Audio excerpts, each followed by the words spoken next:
I'm Mike. And I'm Adam. And this is Stuff and Waffle. Two friends talking about stuff, and often as not, waffling with frequent reference to Bond cars. Been a bit of a test drive this week. Ooh, another one. Another one, yep. It's a bit different from our previous test drive. Yes. Yes, my dad's bought a new vehicle. Always tricky when dads do that. Yeah, the trouble is he didn't tell me that he was even considering a new car. Oh, it just arrived. Yeah, he told me that, we've bought a new car. Surely, I mean, granted, I have no real say in it, and I'm not really going to be using it, but I should be consulted at every point, I think. I think so, yes. But no, he went off on his own and bought one, and then I ended up taking it for a spin at the weekend because I'd never driven one. And I thought, all right, I'd like to tick that off. That's an opportunity, absolutely. And he's bought a Mark II smart car. Teeny tiny.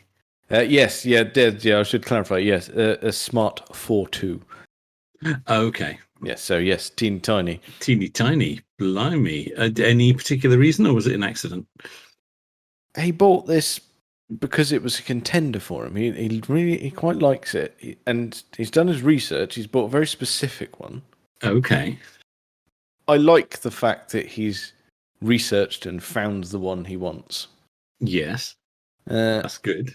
But yeah, it does seem like a bit of an off-the-wall choice. But it's an unusual choice. But if that's what you like. The thing is, it's only my mum and my dad, and he doesn't have to cart a load of crap around.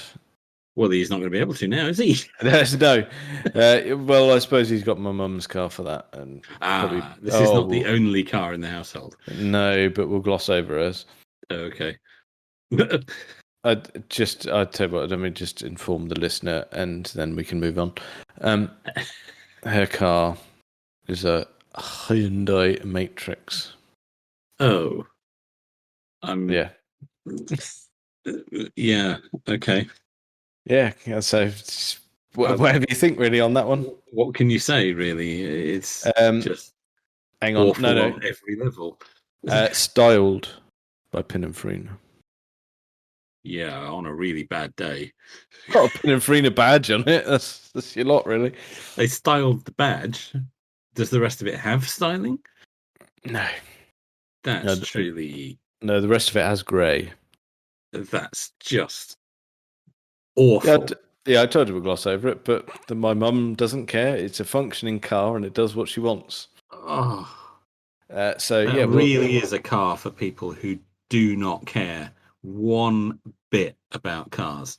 And she doesn't. She goes out in the morning and it starts and off she drives, so she's happy. It's just so awful. Yeah, it's silver with a grey interior. I think if you put me in that, I'd actually want to harm myself. I'll borrow it for the weekend and just pop you in and see what happens. Oh God. Oh, yeah. It might not survive. I may feel the need that it has to die. Yeah, it's... Anyway, that's not what we were talking about. No, but I've really upset you with that. Mind you, it is boring. I mean, it's just sleep-inducingly boring. Oh, absolutely. But there we go. Awful. So, which what is the age of the Smart 4.2? Which model are we discussing? So like I said, Mark II, and it's a 2013. Oh, okay. Okay. And yeah, they are. Yeah. Yeah, I mean, I'll give them the fact that it's an interesting choice of car. I like that about it. Yes, it is interesting, and yes, it's different. It is, and I like I said to you, I really like that he's gone to the trouble of researching it, because they made two petrol versions. Oh, if you don't include the Brabus, which he doesn't have. No. Okay. They did two petrol versions, and one was called an MHD, which was, I think stands for micro hybrid drive. Okay. Which is it's a weird one. It was meant to be eco-friendly, which and it looks like it should be. Yeah, it should be. I mean, But it's not.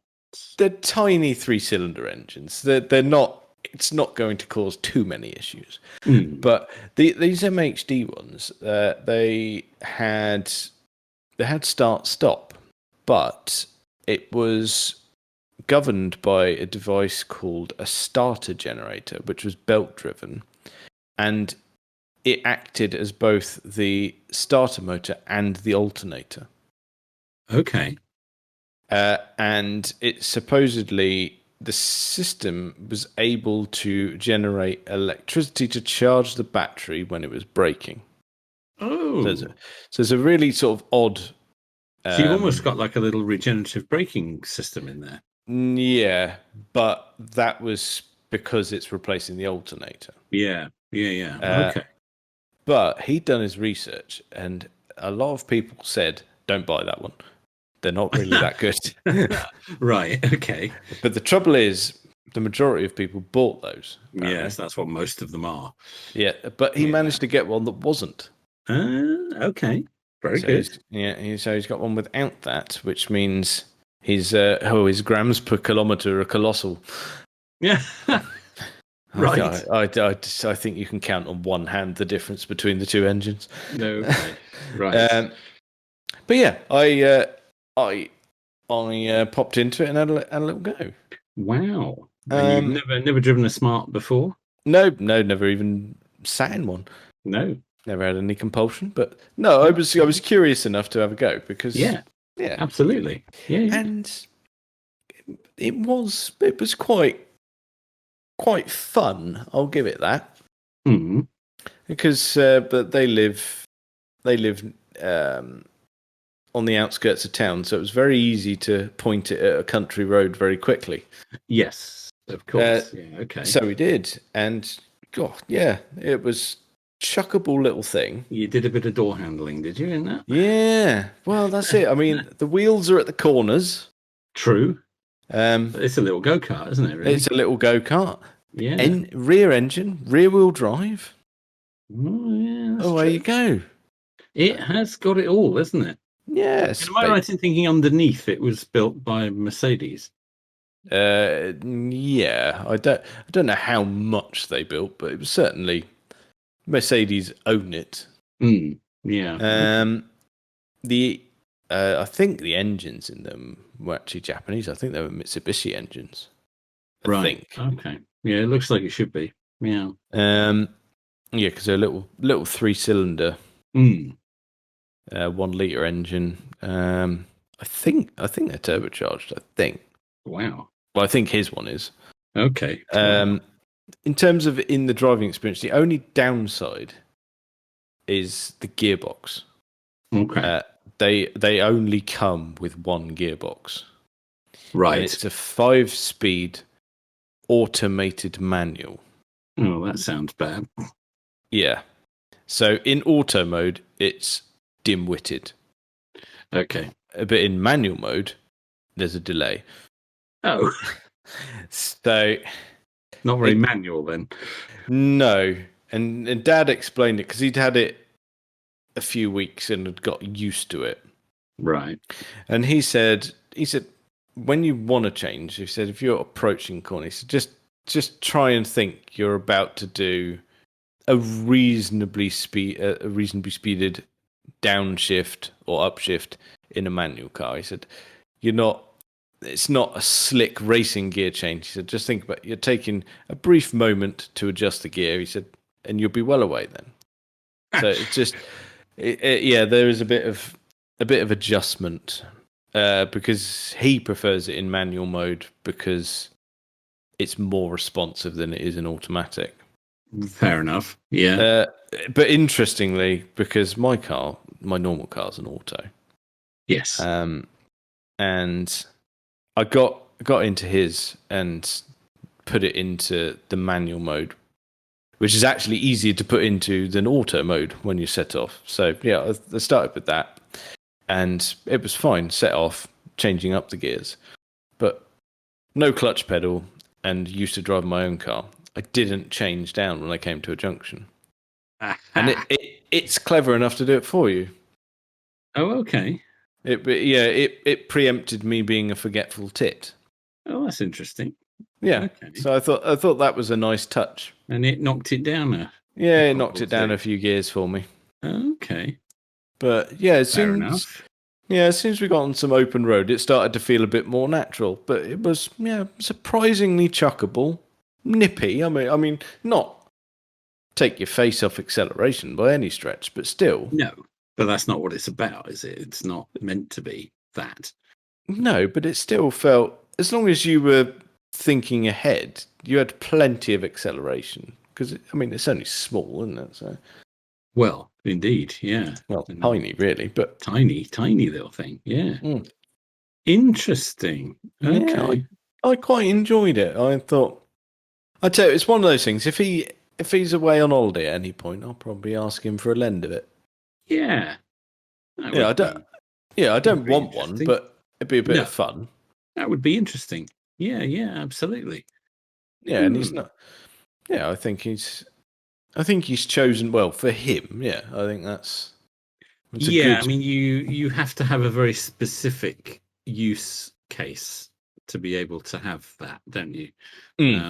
That's not going to work for everybody. No, and it suits his needs exactly at the moment. Yeah, well, it sounds like he's done his research, which is good. He's discovered the one you'd want, and he's gone for it. I respect that. Nothing wrong with that. It's good. And, it's people who choose cars without even really thinking about it. Oh, I like to look at that. That's no good. No, he's a good bit of thought, and I think he's chosen quite well. So, in the last week or so, you've gone from a Tesla Model S to a Smart 42.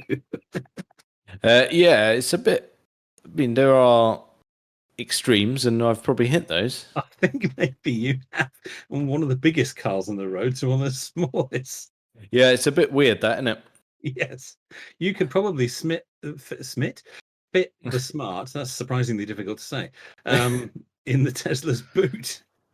Oh yeah, yeah, without an issue. Yeah. I tell you what, though, actually, the size of it is absolutely tiny.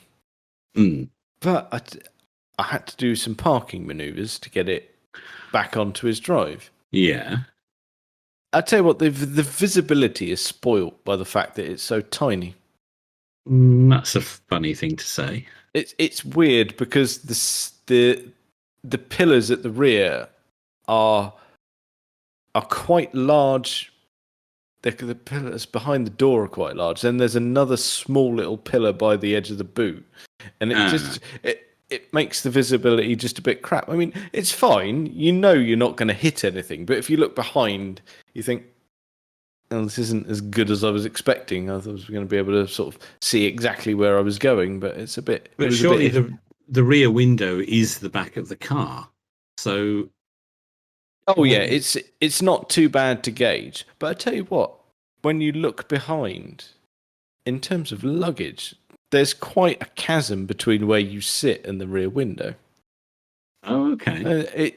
The packaging is done really well. Interesting. So you can get a little bit of stuff in there. Yeah, you can get some bits and bobs in there. You can. Yeah. If you fancied a little beer run, you would not be shortchanged. Oh, very good. Interesting. Very interesting. I've never driven one. I've never been in one or anything. No. It's I think it's a good choice for him. He just whizzes about to go and go to work, and that's about it. And it does the job. Yeah. Well, why not? Yeah, and it's not. It's bugger all to tax it, bugger all to fill it up. Yeah, and doesn't take up much room at home. No room taken up on the driveway. Tiny little wheels, tiny little tyre bill. That's true. Cheap tyres for that. Even quite nice ones will be cheap for that. Yeah.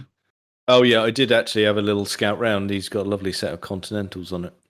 Oh, Yeah, because I thought, I wonder what he's got on it. It's going to be some ditch finders, but no. That well-known makeup tire. Yeah, it's one of the nicest vehicles he's had in a long time. Oh, very good. What did this vehicle replace then? Oh, good God. A Vauxhall Aguila. Ugh. Yeah. Oh, that's horrible. Yeah, it was one of the 3-cylinder ones, and it blew its head gasket, and he would say the same. It was a complete shitter. I'm sensing this man is not a petrol head. No, he's got a lot of time for a car, but it was very much wallet dependent at the time of going, right, this will get me from A to B without too much fuss. Fair enough. It blew its head gasket. My dad's not too shabby with his hands, so he had a go at doing it himself. Okay. Just as a sort of thrifty fix. And yeah. It didn't work, so he's like, nope, sod it, it can go. It's out of here. Yeah. That was by far his worst car. So that's Good. fine. Good. Yeah, that was his low. That was. I was afraid you were going to say that's one of the best cars he's ever had. No, that was there purely to serve a purpose. Yes, well, fair enough. You can't knock that. No, that's it. But no. This time I think he's chosen much better. Yeah, it sounds like he's done his research. I respect that. That's good. Yeah. Yeah, I can see. Nice little thing. Yeah, he's done all right, and I look forward to driving it again. Actually. Yeah, I wouldn't mind a crack in that. Yeah. Oh, I'm sure I can put in a good word for you. Oh, well, absolutely. Now, I've got a question for you. Ask away, sir. Do you still read car magazines? Not physical paper magazines, I don't. I still read car magazine websites, but not physical magazines, no. What websites are we talking? Piston Heads is one I look at quite frequently. There's often I quite enjoy their Shed of the Week feature. Usually some treats. There's some cracking stuff in that back catalogue. Yeah. Actually, there was a really dodgy one actually in recent weeks.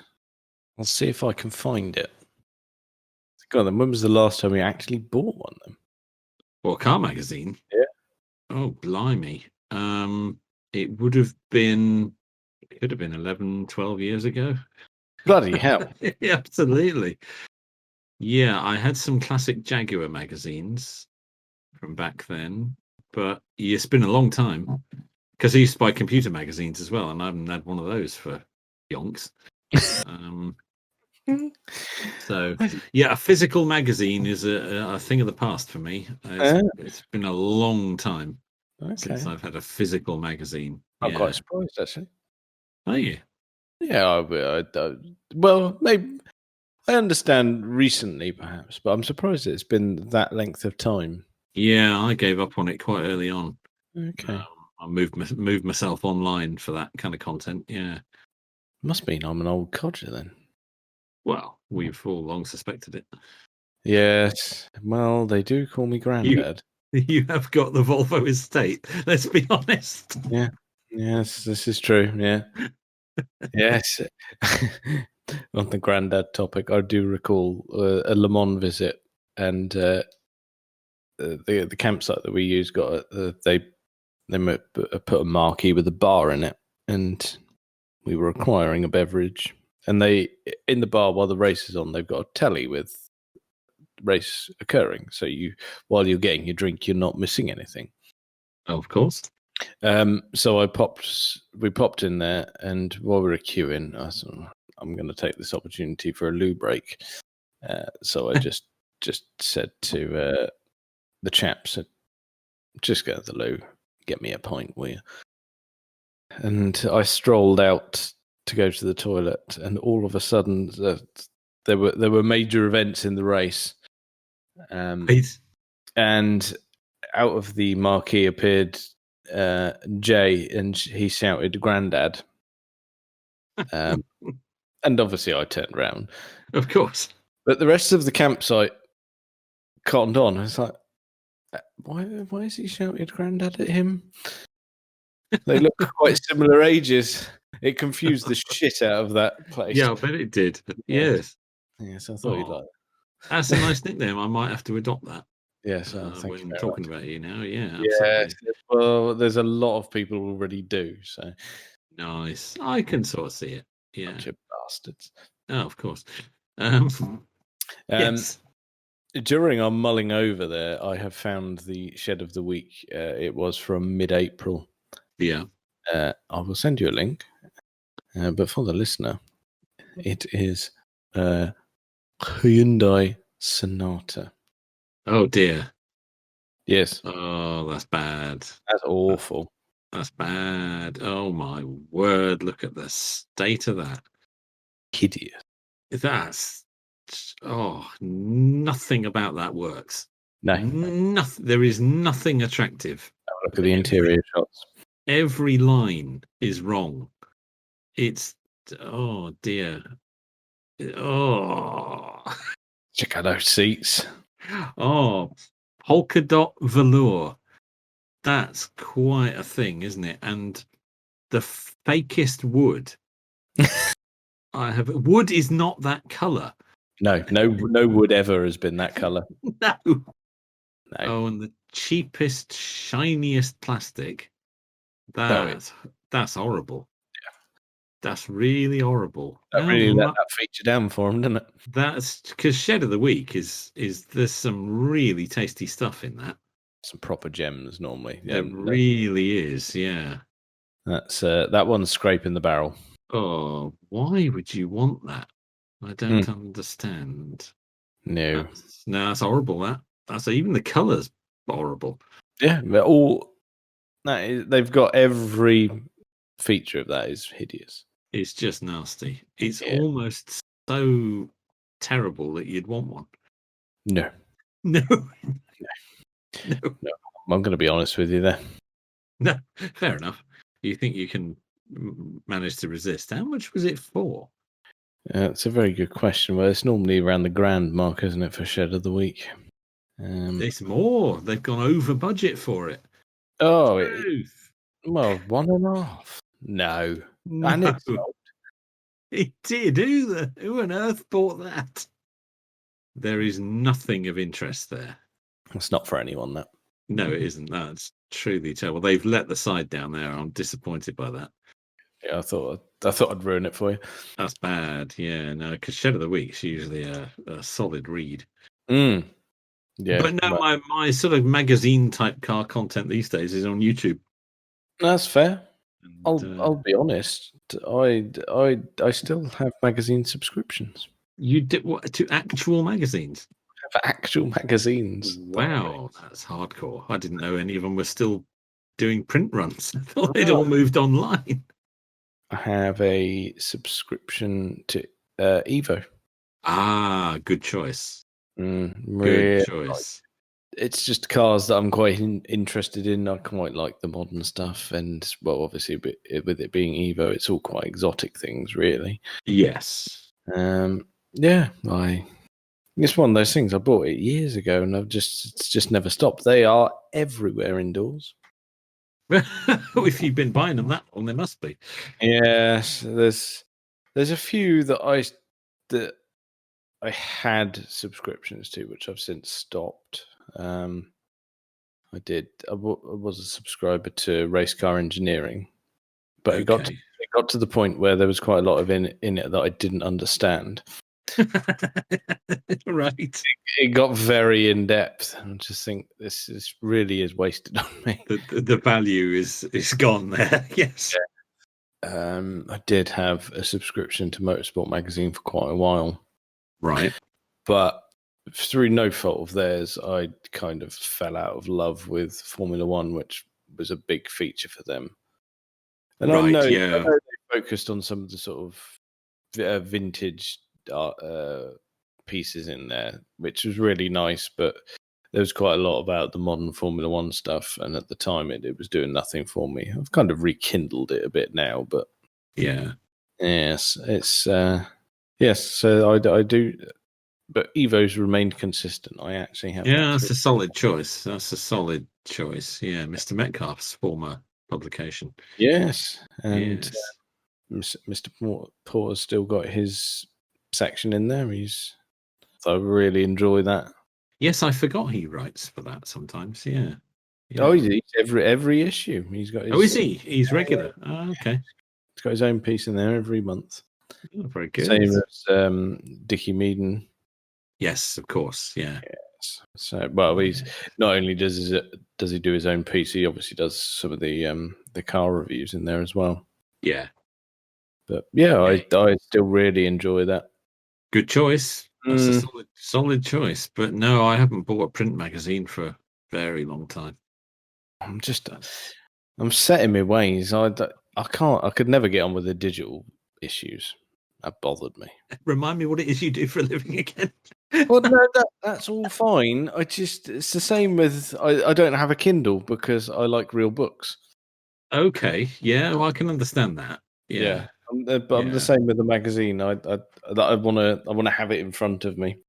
I like the event of it arriving. I enjoy that. Oh, bless. I know it's a bit sad, but there we go. Can't be helped. No, and you're not going to change no matter what anybody says. No.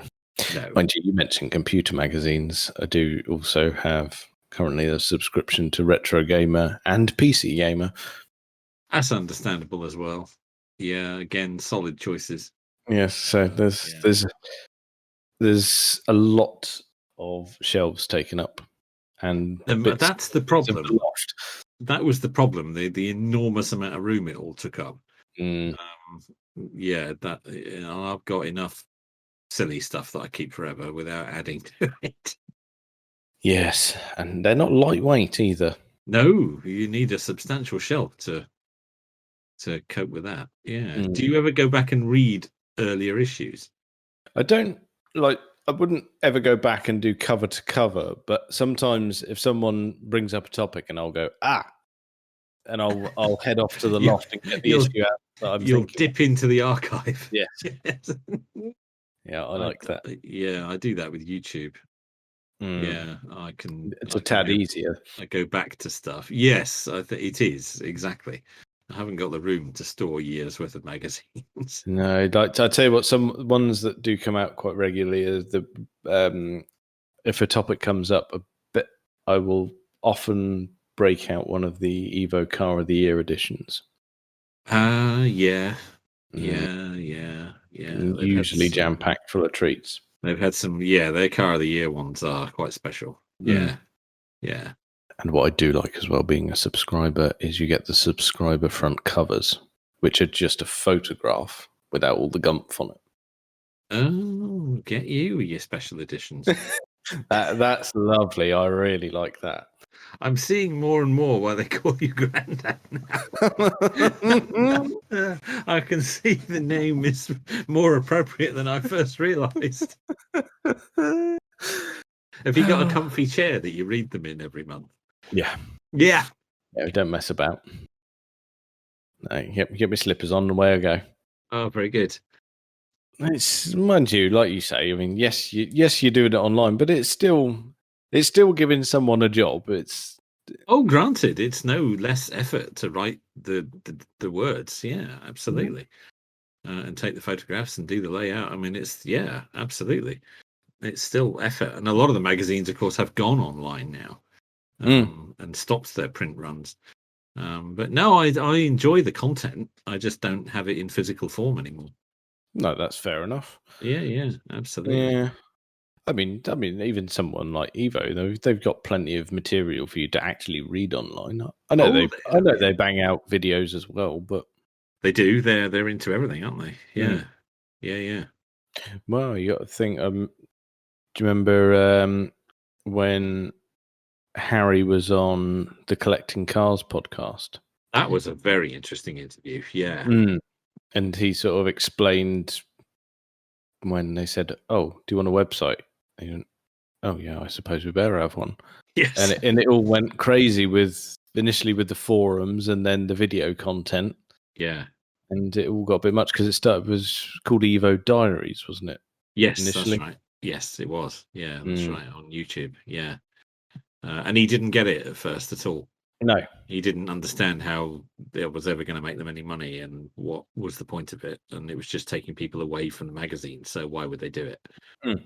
Yes, he didn't. But he readily admits he didn't see it coming at all. No.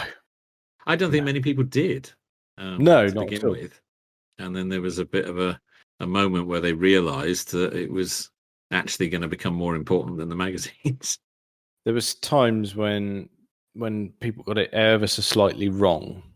Specifically, one thing that keeps springs to mind was Drivers Republic. I think that was ever so slightly ahead of its time. Yeah. That was the unfortunate reason it kind of died in his arse a little bit. Yeah, people didn't get it, did they? No. If that had been a year or two later, that would have been ridiculous. Yeah, that would have really taken off, wouldn't it? But sadly, it was a bit too soon. People weren't quite ready for that, which is a shame. Yeah, because that had all the hallmarks of being something great. I mean, especially in terms of the people who were involved. Yeah, because we had Chris Harris, Dickie Meehan, all the big names. Yeah, what was his, Steve Davies, wasn't it as well? That's right.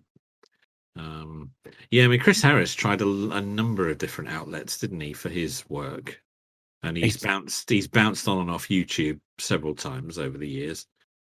Yeah. I mean, he's the Drive channel, that was quite a success for him. Some of the content they did on Drive was absolutely superb. Really, really good.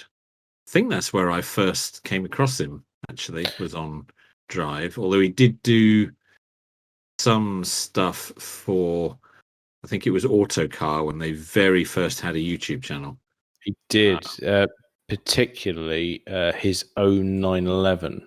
I don't remember that. It was his green 911 that he. Yes, no, I do remember. Yes, I do. Yes, he did a little series on that, didn't he? He did a little series, just sort of trying to fine tuning it for himself. Because that was pre-Singer, of course. So people weren't doing that to 911s at that time. That's right. Yeah, because it was. Was it? Am I right in thinking it was done through Tattoo Porsche? That rings a bell. Yeah, because obviously he's quite in with them anyway. I got a feeling that they were the ones doing the work for him. You could be right. That does ring a bell. But yeah, he did some really good work on YouTube, and then he went back to print, and then of course he's on television, and yeah. But he always seems to go back to YouTube. And I think more and more people are. I mean, you've got Johnny Smith with his Car Pervert, which has now become the Late Break Show, and now, of course, this very week, Vicky Butler Henderson has started a YouTube channel. She has indeed. It's where they're all going. Yeah. That whole team. I think Tiff as well on Love Cars. Tiff now on Love Cars, yeah, absolutely. Yeah, and Plato has appeared several times on the Late Break Show now. So they're all headed that way, and of course the Top Gear Grand Tour guys have got the Drive Tribe channel, and now Food Tribe, which is a complete spin-off. They're all on there. It's good stuff, really. It's good stuff. It is. It's a nice bit of freedom, I think, isn't it? Yes. Well, it's the creative control, isn't it, over their own content? That's why they're all sick of traditional television. A lot of them are still doing it, probably to pay the bills, really. Well, of course, and I'm sure they'll all be back on the next series of Fifth Gear whenever that gets made. But that's it. Yeah, I mean, they're not going to stop YouTube. It's the way to go. No, that's it. And you've got Chris. I mean, he'll still be doing Top Gear and probably, and Clarkson, Hammond, and May. They'll still roll out the odd Grand Tour episode. Yeah, that seems to be the way it's going. They're just going to make specials 2 or 3 times a year, aren't they? That's what they're going to do. But James May's on the YouTube channel a lot more. Plus, he's got other TV shows that he does now. Richard Hammond is doing bits for YouTube too. So it's where they're all ending up. And it's working a treat, I think, isn't it? I think it is working a treat, yeah. But there's lots of other, magazine type YouTube channels that produce really strong content. A lot of them doing different car reviews and looking at different aspects of motoring and things. There's 2 or 3 of them actually. There's one, JM on Cars is one, and Petrol Ped is another one. Their style and their content are almost like old Top Gear. In fact, with JM, that's directly what he's going for. He's trying to match his style to old Top Gear. There's definitely a market for it because he's done very well. He has done extremely well. Both of those that I just mentioned have done extremely well. There are others, but yeah, it's really solid content, and that is kind of where I'm at really with my consuming my car content now, is channels like that, and I think it's really good stuff. No, I think you're right. Like you said, there's a few that I really enjoy as well. You said that there's all sorts of sort of different varieties of style or topics or anything. One that I really like is the chap who does the big car channel. And I don't think I know that one. He just picks a particular topic for a video or a very specific car, and we'll just go through the history of it. And they're normally around a 20-minute video, and he'll just go through very specific information. It's it's really, really quite interesting. Very good. Have you been watching Ed China's new channel, the Workshop Diaries? I have indeed. I think I popped it on our Twitters the other day, actually. Very good. Yes, that's really starting to shape up now. That's lovely to see him back in a workshop. Yes, sorely missed. And he's got some big numbers straight off the bat. He's up over 600,000 subscribers already. Incredible. I saw Johnny Smith congratulating him on that on Twitter the other day. He's done really well with that. Another one, which is only a small channel, and it came out of some videos that were on Harry's Garage, is Tyrrell's Classic Workshop. Isn't that just glorious content? Oh, the porn shed. Yes. Yes. Yeah, isn't it? Every week it's something is a dream car. It's incredible, and he is so impressive. He's so knowledge-able. Oh, I know. Yeah, you'd give a left bollock for a bit of that knowledge, wouldn't you? You would. Ian Tyrrell's incredible. Yeah. So I've been thoroughly enjoying his content. Yeah, I know it was a few videos back now, but when he wheeled out that 300 SL Gullwing, oh dear, good God, yeah, yeah, that's incredible. But he's so knowledgeable about all of it, isn't he? And you see him; he's tuning an engine with a stethoscope. Yeah. It's just off the charts. Isn't it's all about analog, isn't it? It is.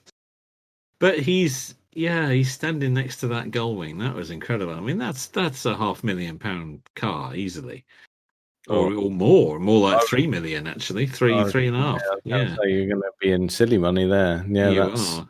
Yeah, just lovely though. Yeah. The stuff he's had in there is ludicrous. I mean, the amount I've learned about Muras. Yes. Well, did you see the one he did that he unearthed the Italian job, Mura, the actual one? He did. Yeah. Yep, I did watch. Didn't he go to Italy and talk to the designer? He did, yeah. He took the car to see him, didn't he? Yeah, I mean, he's like in his 80s now, isn't he? The guy who was behind it. But yeah, incredible. Really enjoying his content. I think it's kind of come out of nowhere, but it's such good stuff. Yeah, that was it. Like you said, it was off the back of Harry's rebuild of the Espada.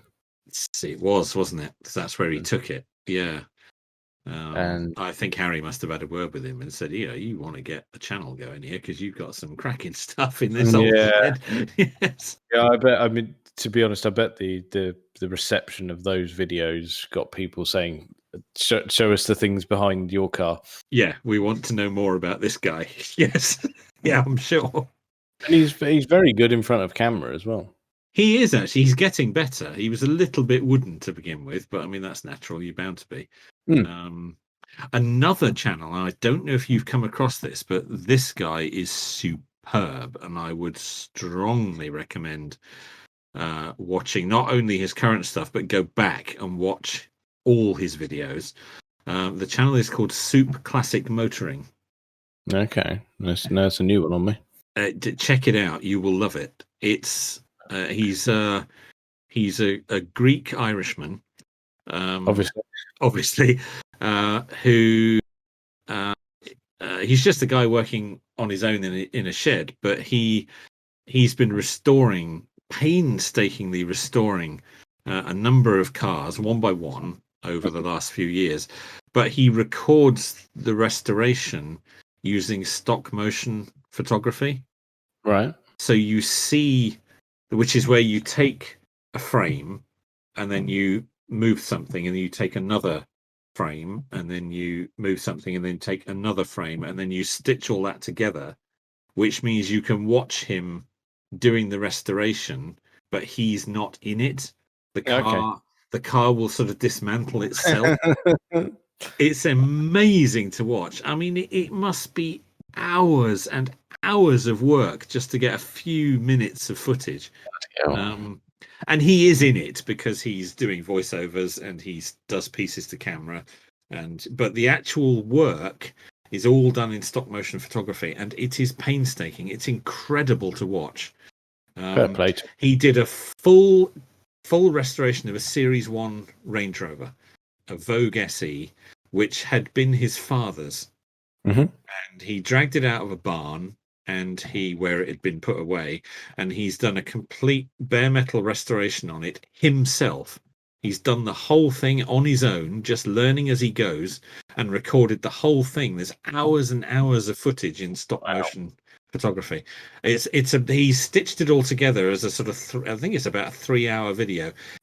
You will be mesmerized. Honestly, watch it. It's brilliant. He doesn't appear in it at all, because it's like the car restores itself. It's incredible to watch. Fair play. He's done a Mercedes W123, which belonged to his sister, and he's currently doing a Lotus Esprit, an S1. Ooh, yeah, lovely stuff.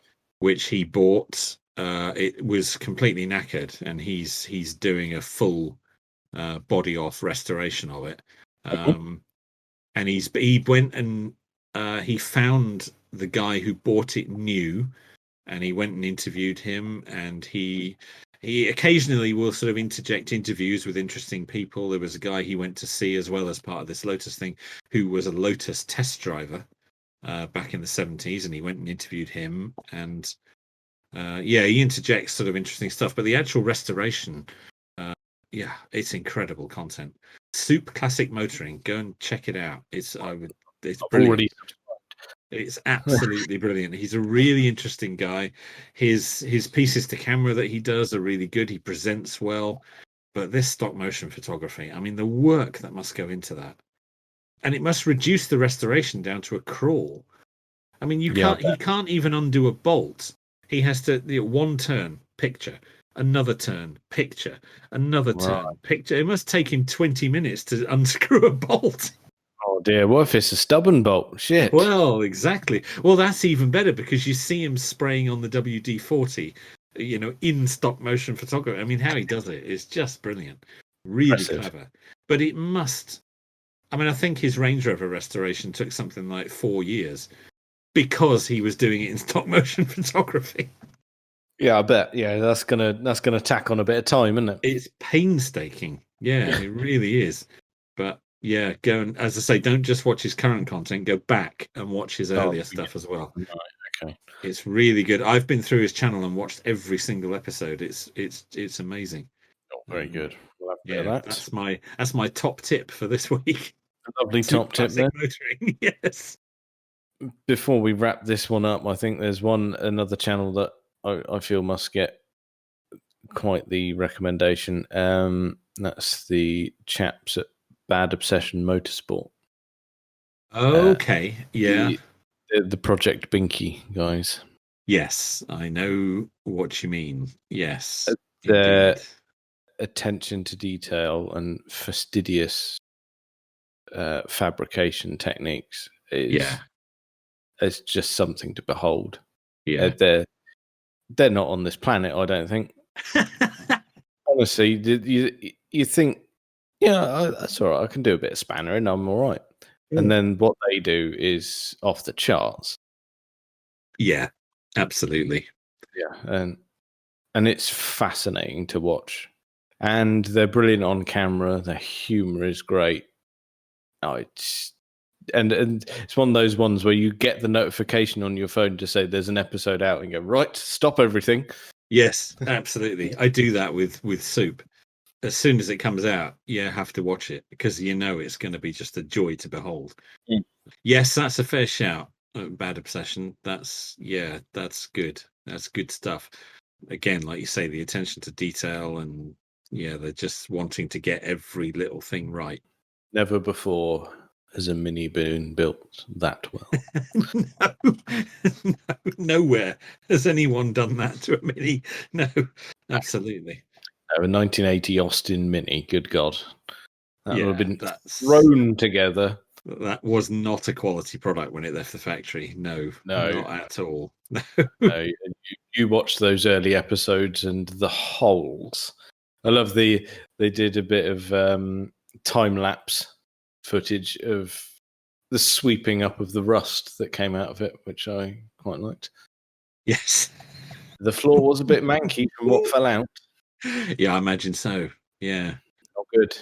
Yeah, but he didn't resell it. No, it's original, isn't it? Yeah. I know there's a lot of new bits of metal in it, but there's still a lot of original car in it too, so fair play. Yeah. No, it is good. It is good stuff. There is one other little channel that I would just like to mention.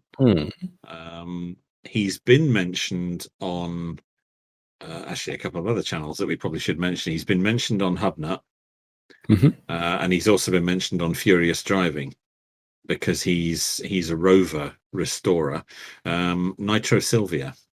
The name sounds familiar, but I haven't watched any actually. Okay. He's just completed a Rover SD1 restoration. Again, it's not by any means professional content, but the enthusiasm that the guy has. He's just restoring cars in his back garden, basically. Play. And he buys it, restores it, sells it on. And he's just completed an original Series 1 SD1 that was pretty knackered. And it's a full bare metal restoration, everything out, welding in panels, complete rewiring, rebuilt the engine, retrimmed the interior. I mean, he does it all, and really good stuff. That's worth a watch. It's not polished and professional in the way that Harry is or Ian Tyrrell is. It's very man with a camera. That's okay. We can falls over occasionally, but the quality, the camera, both. The quality of his work is incredible for a guy basically working in his back garden. The car isn't even undercover most of the time. Christ. It's a challenge, but meticulous work. And he's done a number of SD1s. He did a V8 SD1 police car a while ago, a jam sandwich. Lovely. He fully restored, which Matt at Furious Driving did a review of it on his channel. I might have seen that actually. Now you mentioned that. You probably have. Well, that car was one of his. It was one of this guy's, the Nitro Silver cars. Okay. Yeah, really good. That's worth it. It's different kind of content, but it's worth a watch. I'll have a bit of that. Yeah, I think you should. Well, I think that's probably enough of that for this week. Check us out on all the various social medias and things. Thank you very much for listening.